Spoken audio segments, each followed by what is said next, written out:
Polda Aceh Irjen Marzuki Ali Basya. Selamat sore Pak Kapolda dengan Maidop di studio. Terima kasih. Selamat Oke. sore, Mbak. Terima kasih sudah bergabung Maidop. bersama kami. Pak Kapolda, bagaimana dengan kondisi terkini di Aceh, Pak? Data terbaru dari korban meninggal, korban luka, data di pengungsian. Baik, Mbak. Sampai hari ini pendataannya terus dilakukan untuk korban maupun rumah yang rusak ya, maupun fasilitas-fasilitas pemerintahan. Dari data kita sampai hari ini masih terdata yang meninggal itu kurang lebih 371 ya.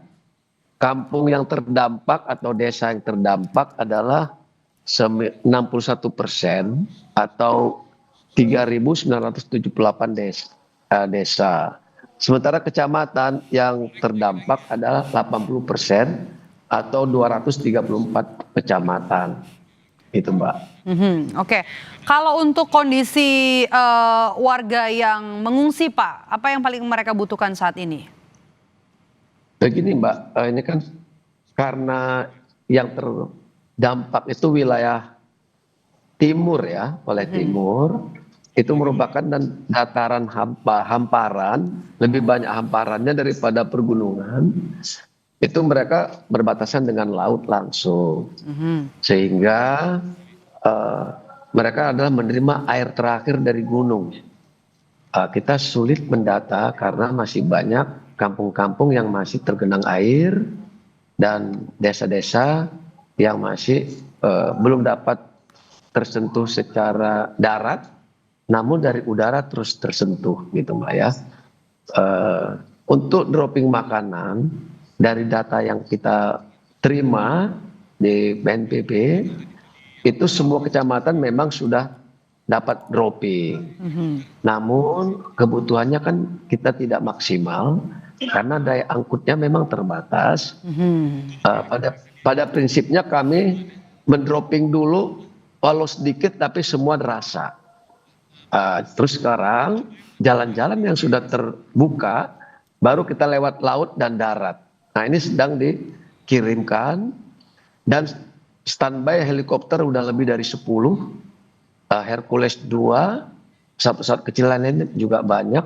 Itu apabila kita dapat koordinat, langsung kita dropping lewat udara. Itu, Mbak. Oke.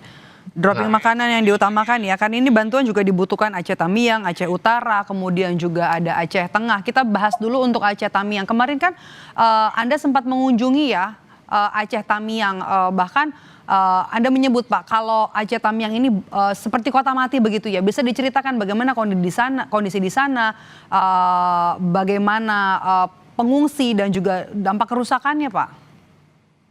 Baik, Mbak. Jadi begini, kalau di Provinsi Aceh ini kan dari 23 kabupaten, itu 18-nya terjadi musibah yang berdampak ya, 18. Setelah kejadian hari kedua, kami mencoba menginventarisasi mana-mana kepolisian yang tidak bisa aktif. Ternyata kami menemukan satu kantor polisi tidak aktif, apapun tidak aktif, sehingga kita coba mencari apa penyebabnya. Kita turunkan tim, kita berangkat ke sana 4 hari 4 malam. Ternyata begitu sampai ke sana memang itu adalah perbatasan dengan Sumatera Utara yang jalurnya adalah dari Kabupaten Langkat. Di sana tidak bisa masuk, orang tertahan sudah seminggu karena air dan longsor tanah. Kami mencoba masuk dari kota Langsa atau dari Aceh, ternyata terhambat air juga. Nah, setelah kami berhasil masuk, ternyata itu kabupaten tapi penduduknya terkumpul di kota Tamiang namanya. Nah itu posisi kotanya tenggelam, posisi air ada 4 meter ke atas gitu ya Mbak, sehingga kantor kepolisian, pemerintah daerah, rumah sakit, kantor Kodim atau perumahan Kodim lama itu tenggelam semua. Jadi begitu kita datang, memang tidak ada yang bisa komunikasi. Contohnya Polres hanya bisa terkumpul 5 orang dari 600 orang. 5 orang saja. Terus posisi Polresnya juga airnya masih selutut, lumpurnya juga segitu. Sehingga kita kumpulkan di kantor bupati, di satu posko, ada bupati, ada kepala rumah sakit, ada Kapolres, ada Dandim, ada Danyon. Ternyata di situ mereka juga tidak bisa berbuat apa-apa, tidak bisa mengecek masyarakatnya karena semua kecamatannya terdampak. Penduduknya terpisah-pisah di 72 pengungsian. Nah, jadi kampungnya kosong, orangnya di pengungsian. Sehingga kita dropping makanan sulit. Sulitnya tidak ada penduduknya. Yang ada di daerah pergunungan tidak ada beritanya karena listrik dan komunikasi putus. Nah, alhamdulillah saat tadi malam listrik sudah bisa hidup sebagian. Terus rumah sakit sudah ditata-tata, listrik sudah hidup. Jadi kondisi rumah sakit juga itu kosong. Kosong rumah sakit itu. Kosong karena pasien, dokter, karyawan itu berhamburan. Bahkan pasien itu setengah jam membawa tempat tidur ke jalan. Karena sakit didorong, akhirnya tempat tidurnya setengah hilang. Mungkin sekarang hilang semua tempat tidurnya.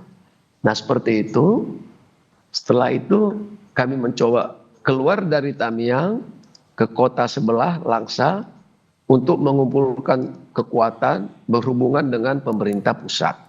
Meminta bantuan sehingga sampai hari ini pemerintah pusat mencoba menghidupkan dulu pemerintahannya sambil memberikan bantuan makanan gitu Mbak. Pemprov ya, di bawah gubernur ya? Di bawah gubernur pastinya Mbak. Oke, baik. Kalau untuk pasokan air Pak, informasinya seperti apa? Tadi kan dropping makanan sudah kita bahas untuk pasokan air. Karena kan di Aceh Tamiang, kemudian juga di Aceh Utara, di Aceh Tengah pasokan air seperti apa? Kemudian juga bagaimana distribusi BBM? Karena kan alat-alat berat ini juga kan butuh BBM untuk bisa bekerja. Alhamdulillah Mbak, kalau dengan terbukanya akses dari Medan, untuk BBM tidak ada kendala untuk wilayah timur ya, khususnya Tamiang sampai dengan Biren, sampai Banda Aceh itu tidak ada kendala BBM-nya. Tapi di Langsa Pak, kami punya berita di Langsa ini kan antre bahkan sampai menginap Pak.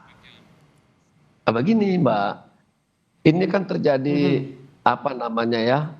panic buying ya. Jadi kami kan sudah koordinasi sama Pertamina. Kebutuhan itu cukup. Harusnya kan kalau diumpamakan 1 hari 24 jam, itu kendaraan yang bisa mengisi itu 10.000. Tapi dalam waktu bersamaan, mereka datang sekaligus. Nah, karena ketakutan akan tidak dapat bahan bakar. Sehingga terjadi penumpukan. Jangankan di Langsa ya, yang terdampak. Di kota Banda Aceh itu tidak ada apa-apa, kejadian apapun tidak ada. Tapi orang antri sampai 6 jam. Nah, kenapa terjadi antri? Karena itu tadi waktu 12-24 jam digunakan untuk 1 jam. Gitu. Baik, terima kasih sudah bergabung bersama kami dan juga memberikan perkembangan terbaru dari penanganan bencana yang terjadi di Aceh. Kapolda Aceh Irjen Marzuki Ali Basyah sudah bergabung bersama kami di Breaking News Kompas TV. Sehat selalu Bapak. Kami jeda sejenak saudara, tetaplah bersama kami.